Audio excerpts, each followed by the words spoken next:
3, 2, 1.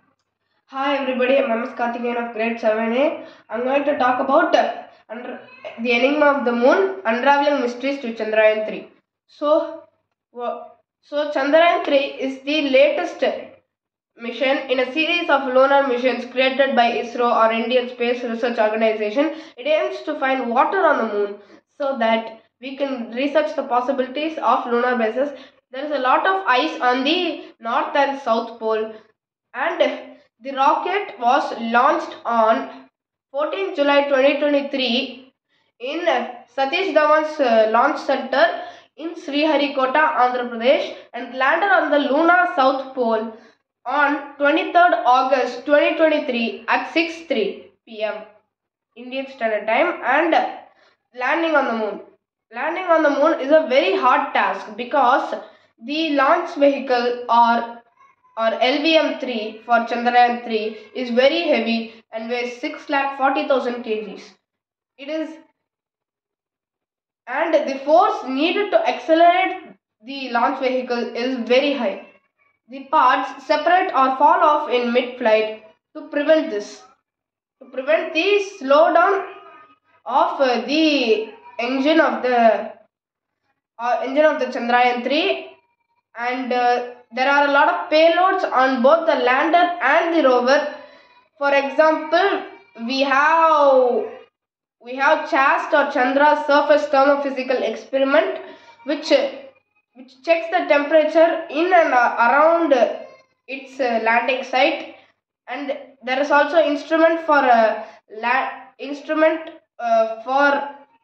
landing seismic activity, or ILSA, which helps to find the seismicity or the vibrations of the moon, or as we can say, moonquakes of the moon.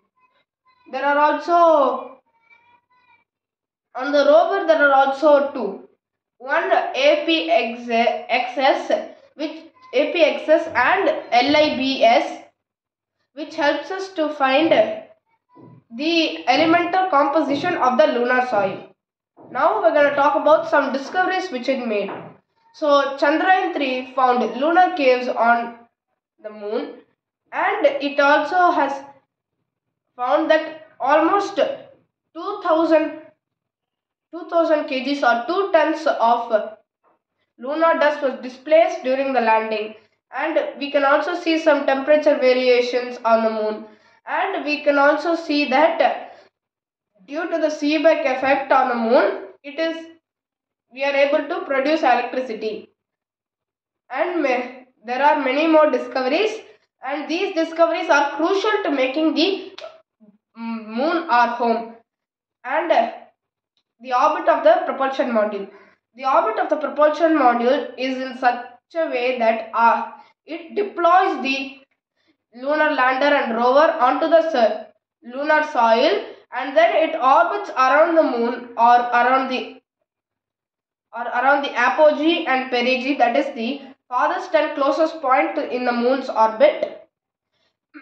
And this is a very remarkable achievement done by ISRO, as it helps to see whether the lunar lander and rover are damaged or not. And now we're going to see about some technologies which are used in this Chandrayaan-3, like altimeters, velocimeters, a hazard protection system, and many more. So in conclusion, all I have to say is that Chandrayaan-3 is a great leap in science. It has found many discoveries which are crucial to create the moon as our home, and it also helps our society and our humanity to advance as a civilization. Thank you.